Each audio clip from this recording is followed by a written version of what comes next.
یعنی رمضان المبارک کے آخری عشرے کا اعتکاف کرنے والے شخص کو اللہ تعالیٰ 2 حج اور 2 عمروں کا ثواب عطا فرماتا ہے۔ بار شریعت میں ہے کہ رمضان المبارک کے آخری عشرے کا جو اعتکاف ہے یہ سنت المؤکدہ علی الکفایہ ہے۔ اس اعتکاف کے لیے یہ ضروری ہے کہ بندہ 20 رمضان المبارک کو غروب آفتاب سے پہلے مسجد میں آئے۔ اعوذ باللہ من الشیطان الرجیم، بسم اللہ الرحمن الرحیم۔ وَأَعْهِدْنَا إِلَىٰ إِبْرَاهِيمَ وَإِسْمَاعِيلَ أَن طَهِّرَ بَيْتِيَ لِلطَّائِفِينَ وَالْعَاكِفِينَ وَالرُّكَّعِ السُّجُودِ۔ صدق اللہ العظیم۔ ناظرین کرام، آج کا موضوع ہے رمضان المبارک کے اندر اعتکاف کی فضیلت۔ کیوں تو رمضان المبارک کا پورا مہینہ رحمتوں اور برکتوں سے مملوء ہے۔ رمضان المبارک کی ہر گھڑی، ہر ساعت اپنے جلاؤ میں بے پایا رحمتیں لیے ہوئے ہے، مگر ماہ سیام میں شب قدر سب سے زیادہ اہمیت کی حامل ہے۔ اس کی فضیلت کون نہیں جانتا؟ اسے پانے کے لیے ہمارے نبی پاک صلی اللہ تعالی علیہ وآلہ وسلم نے رمضان المبارک کا پورا مہینہ اعتکاف فرمایا، اور آخری عشرے کا تو آپ اعتکاف ترک نہ فرماتے تھے، یہاں تک کہ ایک مرتبہ کسی خاص عذر کی وجہ سے، جیسا کہ بخاری شریف میں ہے کہ نبی پاک صلی اللہ تعالی علیہ وآلہ وسلم رمضان المبارک میں اعتکاف نہ کر سکے تو آپ نے پھر شوال المکرم کے آخری عشرے میں اعتکاف کیا۔ ترمذی شریف کی روایت ہے کہ ایک مرتبہ سفر کی وجہ سے آقا کریم علیہ السلام اعتکاف نہ کر سکے تو اگلے رمضان نے آپ نے 20 دنوں کا اعتکاف فرمایا۔ بہرحال نبی پاک صلی اللہ تعالی علیہ وآلہ وسلم رمضان المبارک میں بھرپور اعتکاف کا اہتمام فرماتے رہے۔ نیز یہ پچھلی امتوں میں بھی اعتکاف کی عبادت موجود تھی، جیسا کہ اللہ تعالیٰ نے قرآن مجید کے اندر ارشاد فرمایا وَأَعِدْنَا إِلَىٰ إِبْرَاهِيمَ وَإِسْمَاعِيلَ، ہم نے تاکید فرمائی ابراہیم اور اسماعیل کو، أَن طَهِّرَ بَيْتِيَ، یہ کہ وہ میرے گھر کو خوب ستھرا کریں۔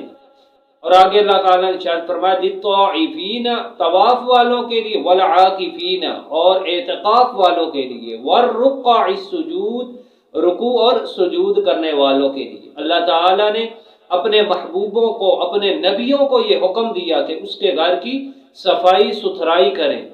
ناظرین کرام، چاہے وہ مسجد ہو یا بیت اللہ، اس کی صفائی کرنا یہ بہت ہی اعلیٰ کام ہے، بہت ہی اعزاز کی بات ہے۔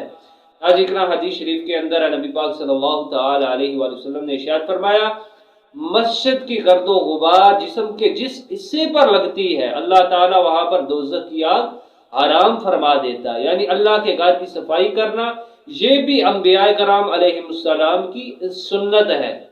ناظرین کرام، سیدنا ابو سعید خدری رضی اللہ تعالیٰ عنہ راوی مشکاہ شریف کی روایت ہے کہ نبی پاک صلی اللہ تعالی علیہ وآلہ وسلم نے ایک مرتبہ یکم رمضان المبارک سے لے کر 20 رمضان تک اعتکاف کرنے کے بعد حضور نے ارشاد فرمایا کہ میں نے شب قدر کی تلاش کے لیے رمضان کے پہلے عشرے کا اعتکاف فرمایا، پھر دوسرے عشرے کا اعتکاف فرمایا۔ اب مجھے بتایا گیا ہے کہ شب قدر رمضان کے آخری عشرے میں ہے، لہٰذا تم میں سے جو شخص میرے ساتھ اعتکاف کرنا چاہتا ہے تو وہ کر لے۔ ناظرین کرام، یہ بات تو پکی ہو گئی کہ رمضان کے پہلے اور دوسرے عشرے میں شب قدر نہیں بلکہ آخری عشرے میں ہے، جس کے حصول کے لیے نبی پاک صلی اللہ تعالی علیہ وآلہ وسلم نے اعتکاف فرمایا۔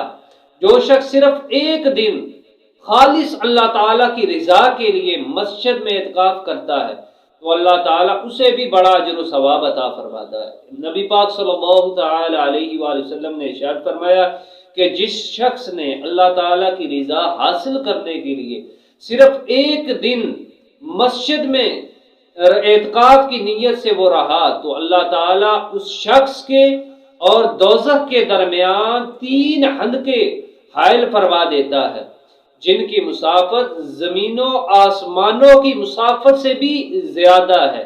یعنی یہ تو اس شخص کے لیے اجر و ثواب ہے جو صرف ایک دن کا اعتکاف اللہ تعالیٰ کی رضا کے لیے کرتا ہے، اور جو 10 دنوں کا یعنی آخری عشرے کا اعتکاف کرتا ہے اس کے لیے تو بڑی ہی فضیلت ہے۔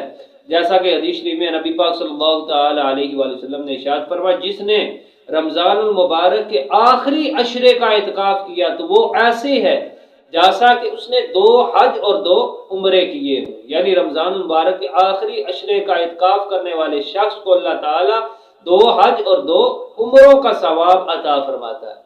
بارے شریعت میں ہے کہ رمضان المبارک کے آخری عشرے کا جو اعتکاف ہے یہ سنت المؤکدہ علی الکفایہ ہے۔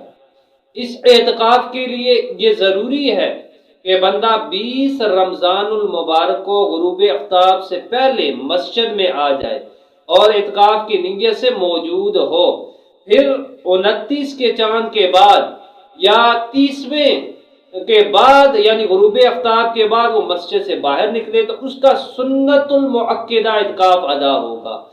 یہ اعتکاف اگر شہر میں سے کسی ایک شخص نے بھی کر لیا تو باقی سب بری و ذمہ ہو جائیں گے، اگر کوئی نہ کرے گا تو سبھی مجرم ٹھہرے گے۔ اللہ تعالی ہماری زندگی میں ہمیں یہ سنت المؤکدہ اعتکاف کم از کم ایک مرتبہ تو کرنے کی توفیق عطا فرمائے، جسے حضور اللہ صلی اللہ علیہ وسلم ہر سال کرتے تھے۔ اللہ تعالی نبی پاک صلی اللہ تعالی علیہ وآلہ وسلم کی اس سنت پر بھی عمل پیرا ہونے کی توفیق عطا فرمائے۔ اللہ تعالی ہمیں اپنی رضا کے لیے اعتکاف کرنے کی توفیق عطا فرمائے۔ وآخر دعوانا الحمد للہ رب العالمین۔